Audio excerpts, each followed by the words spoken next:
அனைவருக்கும் வணக்கம். தாவேகா தலைவர் விஜய் பார்த்தீங்கன்னா இன்னைக்கு அவருடைய வீட்டிலேருந்து வெளியே வந்திருக்காப்புல, எங்கேயோ போயிருக்காப்புலங்க காரில். போகிறப்ப பார்த்தீங்கன்னா அந்த வீட்டுடைய கேட் இருக்குது பாருங்க, அம்மா பெருசுக்கு கெட்டி எழுப்பி வச்சிருப்பாரு பாருங்க. அந்த கேட்டை திறந்துக்கிட்டு விஜய் வெளியே வரப்போ பார்த்தீங்கன்னா சில அணில் குஞ்சுகள் விரல விட்டு என்னன்னா 10 பேர் கூட இருக்க மாட்டாங்க.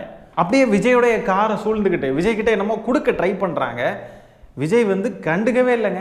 அவர் பாட்டுக்கு அந்த இடத்தையே ஸ்கிப் பண்ணிட்டு ஓடிட்டாப்ல. அந்த காணொலியை ஃபர்ஸ்ட் பார்த்துருவோம் வாங்க.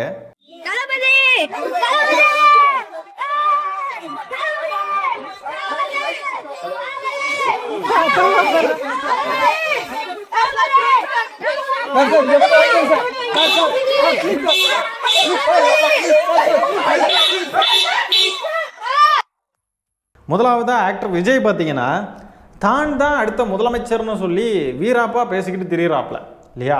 அப்போ முதலமைச்சர் அப்படின்னு சொல்லி தன்னை கிளைம் பண்ணிக்கக்கூடிய ஒரு நபர் ஒரு 10 பேர் தான் நிற்கிறாங்க அந்த இடத்துல. அதில் யாரோ மனுலாம் கொடுக்குறாங்க, என்னமோ கொடுக்குறாங்க. அதை அந்த கார் கண்ணாடியை கொஞ்சம் இறக்கி அது என்னன்னு வாங்கி கூட பார்க்க மாட்டேன்னு அப்படியே போகிறாப்லனா what bro, this is very wrong bro. முதலமைச்சர்ன்ற வார்த்தையை சொல்கிறது கூட அருகதை கிடையாது விஜய்க்கு. ரெண்டாவதான் இந்த தற்குறிகள் அணில் குஞ்சுகள், அவன் தான் மதிக்கிறது கிடையாது, அவன் பின்னாடியே போகிறாங்க. இன்னொன்று என்னென்னு பார்த்தீங்கன்னா விஜயோடைய காரு அது வந்து அடுத்தவங்களுடைய பொருள். என்னதான் அண்ணன் ஒன்னேன்னு சொன்னாலும் அண்ணனுடைய காருக்குள்ளே உங்களை ஏற்றி கூட்டிகிட்டு போக மாட்டான், அண்ணனுடைய வீட்டுக்குள்ளே உட்கார வச்சு உங்ககிட்ட 4 வார்த்தை பேசவும் மாட்டான், ஒரு காப்பி தண்ணி கூட தரமாட்டான். அப்போது அடுத்தவனுடைய பொருள் அது. அந்த பொருளை நம்ம தொடுறோம், இல்லை அதை டேமேஜ் பண்ணுறோம், இல்லை அது பக்கத்தில் போய் நம்ம சர கரன்னு எதையாவது பண்ணுறோன்னு சொன்னாக்க அது தவறு, அது பண்ணக்கூடாதுன்ற அடிப்படை அறிவு கூட இந்த தற்கொலைகள்கிட்ட இல்லை.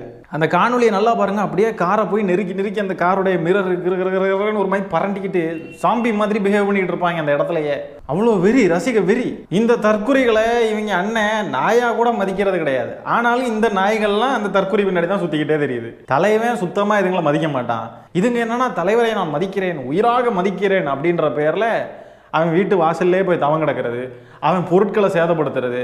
அவன் பொருட்களை மட்டும் சேதப்படுத்தினா பரவாயில்லையே, பொது சொத்துக்களை எல்லாம் சேதப்படுத்துறானுங்க, ரோட்டோரமாக எல்லாத்தையும் கழட்டி போட்டுட்டு ஓடுறானுங்க. செருப்பை சொன்னாங்க. இந்த மீடியாக்காரங்க இருக்காங்க பாருங்க, எந்நேரமும் வீட்டு வாசல்லையே போய் 2 போட்டு உட்காந்துருவாங்க போல. என்னன்னு தான் இவங்களுக்கு தெரியுதோ தெரியல, அவர் வராரு போறாருன்ட்டு எந்நேரமும் சொல்லிடுவாங்க போல. அல்லோ தலைவர் வர்றாரு, தலைவர் இன்னைக்கு காலையில் கிளம்பி 8 மணிக்கு போல வராரு, எல்லாரும் வந்து வீட்டு வாசல்ல டெர்ரை போட்டுருங்க அப்படின்னு சொல்லிடுவார் போல உசி ஆனந்த். அதில் ஒருத்தன் பார்த்தீங்கன்னா குழந்தைய தூக்கிட்டு வந்து மொட்டை வெயிலில் நிற்க வச்சு, குழந்தைய பாருங்க தளபதி தளபதி, குழந்தைக்கு பேர் வைங்க தளபதினு காட்டிக்கிட்டு இருக்கான். குழந்தைக்கு நீ பேர் வைக்க மாட்டியா, குழந்தைக்கு தளபதி தான் பேர் வைக்கிறவா? சரி, அப்படியே அந்த ஆசை இருக்கிறதுலையும் ஒன்றும் தப்பு இல்லைன்னு வைங்களேன். அதுக்கு கேட்குற இடம்னு ஒன்றும் இல்லையா? இங்கே வந்து தவமாக கிடக்கிறான் வீட்டு வாசல்லையே, எப்படா திறப்பான் எப்படா பாயலான்ட்டு. நான் வீட்டு கேட்டை சொன்னேன், விஜய் வந்தால் அவரை நோக்கி பாஞ்சு இந்த காரை கிளம்புறானுங்க இல்லையா, அதை சொன்னேங்க, வேற எதையும் நினைக்காதீங்க. மதியாதோர் தலைவாசல் மிதியாதேன்னு சொல்லுவாங்க. அதோடைய அர்த்தம் என்னன்றது இந்த தற்குறிகளுக்கு தெரியுமா? சுயமரியாதை அப்படின்ற ஒரு வார்த்தை, அழகான வார்த்தை, செல்ஃப் ரெஸ்பெக்ட் அப்படின்ட்டு ஆங்கிலத்தில் இருக்க அந்த பேர். அதனால் என்னன்னு இந்த தற்குறிகளுக்கு தெரியுமா? அகராதியிலேயே கிடையாது, இந்த தற்குறிகளுடைய அகராதியிலேயே கிடையாது. அடுத்ததா சமூக வலைத்தளங்களில் தாவேகா தற்குறிகள் உலா வந்துக்கிட்டு இருக்காங்க இல்லையா, அவங்க ஒவ்வொருத்தரையாக பிடிச்சிட்டு வந்து பார்ப்போம் எப்படியெல்லாம் இருக்காங்கன்றதை நம்ம ஆராய்ஞ்சு பார்ப்போம் வாங்க.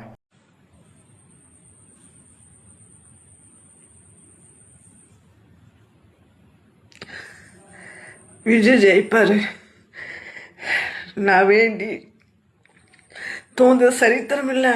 தலைவலிக்குதுங்க, தலைவலிக்குதுங்க. மே 4ஆம் தேதிக்கு அப்புறம் இவங்கெல்லாம் முழு பைத்தியமாக தெரிய போகிறாங்கன்னு தோணுது எனக்கு. ரோட்டில் பைத்தியமாக இருக்கிறதுனாலேயே விஜயை ஆதரிக்கிறாங்களா, இல்லை விஜய் ஆதரித்து பைத்தியமாயிட்டாங்களா தெரிய மாட்டேங்குது. விஜய் ஜெயிக்கணும் அப்படின்ட்டு இவங்க எதுக்கு விரும்புகிறாங்க? விஜய் வந்து மொழிக்காக, இனத்திற்காக, இந்த தமிழ்நாட்டு உரிமைகளுக்காக பேசுகிறாரா, போராடுறாரா? இல்லை இவங்க தான் வந்து விஜயனை ஜெயிக்கலன்னா நாங்கள் செத்து போயிடுவோம் அப்படின்ற ஒரு மனநிலையில் ஒரு மாதிரி பைத்தியம் மாதிரி இருக்காங்க இல்லையா பார்க்குறதுக்கு.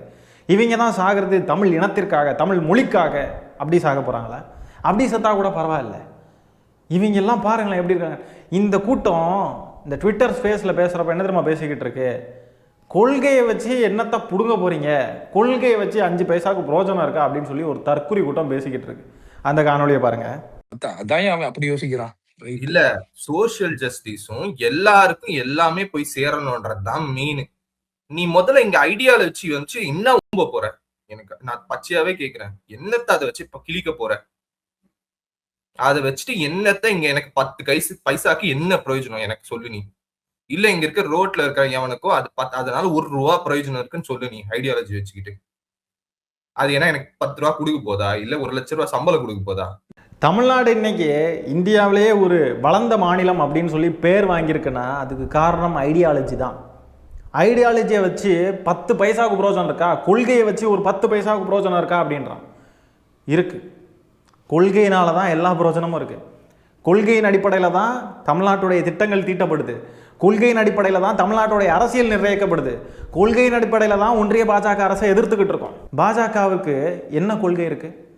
பாஜக வலதுசாரி கொள்கைகளை பின்பற்றுது. பாஜக சனாதனத்தை பின்பற்றுது. பார்ப்பனியத்தை ஆதரிக்குது. 4 வர்ணங்களை ஆதரிக்குது. பாஜக கொண்டு வரக்கூடிய திட்டங்கள், பாஜக ஆளும் மாநிலங்களில் பாஜக செய்யக்கூடிய விஷயங்கள், பாஜக ஏற்படுத்தக்கூடிய கலவரங்கள், பாஜக சிறுபான்மையின மக்களுக்கு எதிராக செய்யக்கூடிய விஷயங்கள் எல்லாத்தையும் பார்த்துக்கிட்டு தானே இருக்கோம். அப்போ வலதுசாரி கொள்கைகளின் அடிப்படையில் இயங்கக்கூடிய ஒரு கட்சி ஆளக்கூடிய மாநிலங்களில் அந்த மாநிலங்கள் எப்படி இருக்கு? ஆனால் இடதுசாரி கட்சிகள் ஆளக்கூடிய மாநிலங்கள், திராவிட முன்னேற்ற கழகம் ஆளக்கூடிய இந்த தமிழ்நாட்டு மண் எப்படி இருக்குன்றதை கண்கூடா பார்க்குறோமே. எல்லா விதத்திலையும் வளர்ச்சி அடைஞ்சுக்கிட்டு இருக்கோமே. இந்த வளர்ச்சி, இந்த வித்தியாசத்திற்கு எது அடிப்படை?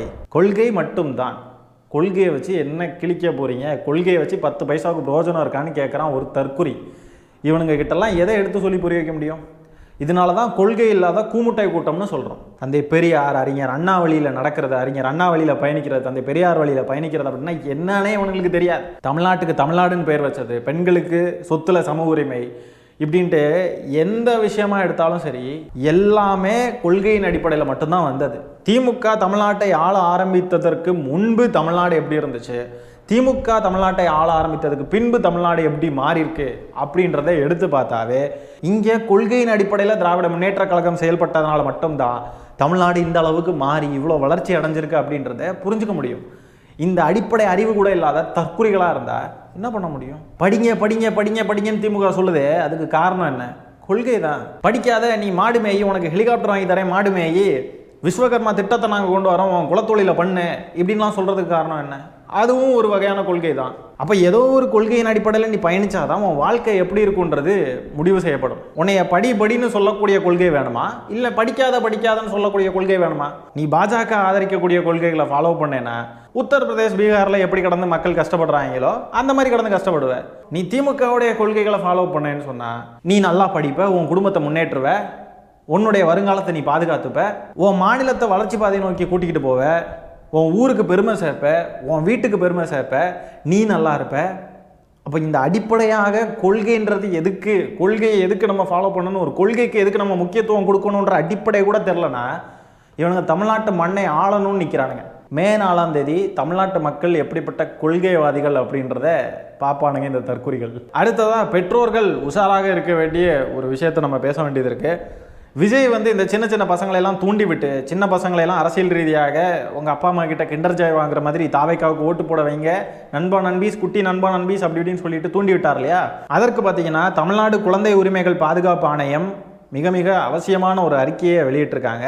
என்ன அறிக்கைன்னு பார்த்தீங்கன்னா, தேர்தல் முடிவுகள் வெளிவரக்கூடிய நாளில் உங்கள் குழந்தைங்களை உங்கள் கூட வச்சுக்கோங்க, அன்னைக்கு உங்கள் குழந்தைங்க கூட நேரத்தை ஸ்பெண்ட் பண்ணுங்க, அவங்களுடைய நிலையில் ஏதேனும் ஒரு மாற்றம் ஏற்பட்டால் அவங்கள அந்த நிலையிலிருந்து அவங்களை எப்படியாவது வெளியே கொண்டு வந்துருங்க, பாதுகாப்பு எண் 1098 அலையுங்கள் தேவைப்பட்டால் அப்படின்னு சொல்லிட்டு அறிக்கை வெளியிட்டிருக்காங்க. அப்போ இப்படி ஒரு அறிக்கை வெளியிடுற அளவுக்கு ஒரு கட்சி தமிழ்நாட்டில் செயல்படுது.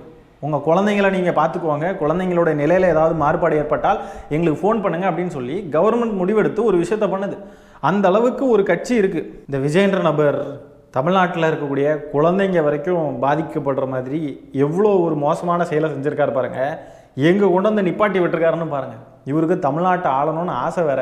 தேர்தல் முடிவுகளை பற்றி பேச வேண்டிய இந்த நேரத்தில் குழந்தைங்களுடைய லைஃப் என்ன ஆக போகுதோ, குழந்தைங்களை இந்த நபர் இப்படி இன்ஃப்ளூயன்ஸ் பண்ணி வச்சிருக்காரு அப்படின்னு சொல்லிட்டு அந்த குழந்தைங்களுடைய முடிவை பற்றி பேச வேண்டிய நிலைக்கு தள்ளப்பட்டிருக்கு. தமிழ்நாட்டுடைய அரசியல் களம் இந்த ஒரு டைரக்ஷனில் இதுவரைக்கும் போனதே கிடையாதுங்க. இப்படி ஒரு தவறான பாதையில் இதுவரைக்கும் போனதே கிடையாது. இந்த விஜய்ன்ற நபர் மட்டும்தான் இந்த மாதிரி ஒரு டைரக்ஷனில் தமிழ்நாட்டு அரசியலே கொண்டு போயிருக்கார். குழந்தைங்களுக்கும் சரி, இளைஞர்களுக்கும் சரி, பெரியவங்களுக்கும் சரி, முதியவர்களுக்கும் சரி, எல்லாருக்குமே, எல்லா வயது தரப்பினருக்குமே இந்த தாவேக்கான்ற கட்சி, இந்த விஜய்ன்ற நபரால் பாதிப்பு மட்டும்தான். ஒரு பைசாவுக்கு கூட பிரோஜனம் கிடையாது இந்த கட்சி. ஆகவே மே 4ஆம் தேதி விஜயை ஆதரிக்கக்கூடிய நபர்கள் உங்கள் வீட்டிலலாம் இருந்தாங்க, சின்ன பசங்களோ சரி பெரிய பசங்களோ சரி யாராக இருந்தாலும் சரி அவங்கள கவனமாக பார்த்துக்கோங்க. என்னமோ இது ரொம்ப காமெடியான ஒரு விஷயம், விளையாட்டான ஒரு விஷயம் அப்படின்னு சொல்லி விளையாட்டை எடுக்கக்கூடிய விஷயம் இல்லை, இது ரொம்ப ரொம்ப முக்கியமான விஷயம். ஆகவே அவங்களை கவனமாக கண்ணும் கருத்துமாக நோட் பண்ணிக்கோங்க. ஆகவே இந்த காணொலியில் நம்ம பேசியிருக்கிற விஷயங்களை பற்றி நீங்கள் என்ன நினைக்கிறீங்கன்றதை கமெண்ட்ஸில் பதிவு பண்ணுங்கள். இந்த காணொலியை நான் இத்துடன் நிறைவு செய்து கொள்கிறேன். நன்றி, வணக்கம்.